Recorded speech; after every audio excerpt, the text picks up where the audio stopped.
सब कुछ करना अभी बंद कर दो और दुनिया के बिलियनियर्स का नया ऑब्सेशन सुन लो।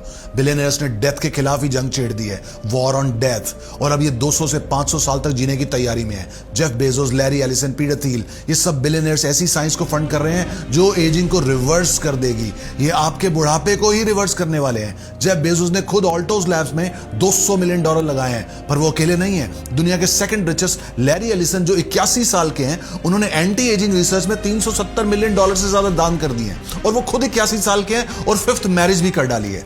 ऑल्टोस लैब्स टोटल $3 बिलियन के साथ आखिर क्या कर रहा है? वो है सेल्यूलर रीप्रोग्रामिंग। ये हार्डकोर साइंस है, नोबेल प्राइज विनिंग रिसर्च पर बेस्ड। उन्होंने एक तरीका ढूंढा है जिससे पुराने बूढ़े सेल को रीसेट किया जा सकता है। वो एजिंग को स्लो नहीं कर रहे, वो उससे रिवर्स कर रहे हैं, ओल्ड सेल से वापस यंग सेल्स। और साइंटिस्ट का कहना है कि इससे लाइफ स्पैन 150-200 साल या उससे भी ज्यादा हो जाएगा। बिलियनियर्स को सिर्फ लंबा नहीं जीना बल्कि ज्यादा समय तक उन्हें जवान रहना है।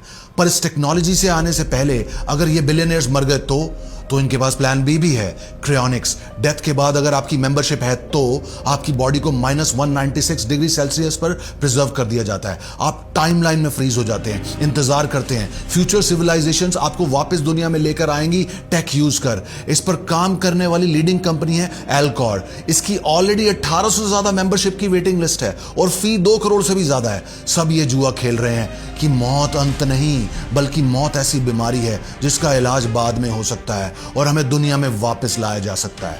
यहां डराने वाली बात यह है कि अगर ये टेक्नोलॉजीज काम कर गई तो पहले इसे यूज कौन करेगा? ऑफ कोर्स बिलियनियर्स, क्योंकि इसके ट्रीटमेंट का कॉस्ट मिलियंस में होगा। ये सिर्फ अमीर गरीब का फर्क नहीं बदलेगा, ये जिंदगी की उम्र का फर्क बदलेगा। कुछ अल्ट्रा रिच लिटरली अमर हो जाएंगे और जो दुनिया पर रूल करेंगे, और मिडिल क्लास बेचारा मरता रहेगा। हम इंसानी हिस्ट्री के सबसे बड़े डिवीजन की तरफ बढ़ रहे हैं। रिलीजन्स, कास्ट, इन सबसे बड़ा the mortals and the immortals. कुछ मुट्ठी भर लोग अमर रहेंगे और बाकी मरते रहेंगे। और ये कोई कॉन्स्पिरेसी थ्योरी नहीं है, ये एक्सपेरिमेंट्स अभी इसी वक्त लैब्स में हो रहे हैं। दुनिया का सबसे खतरनाक टेक वर्क है ये। मौत पर जीत की रेस नई स्पेस रेस है और इसका असर हम सब पर पड़ेगा। ये हमारी सेंचुरी की सबसे कड़वी सच्चाई है। पर अगर हमारे अंदर आत्मा है, जैसा हमें बचपन से बताया जाता है, तो उसका क्या होगा? मेरा आपसे सवाल है कि आप हिस्ट्री के किस तरफ खड़ा होना चाहेंगे?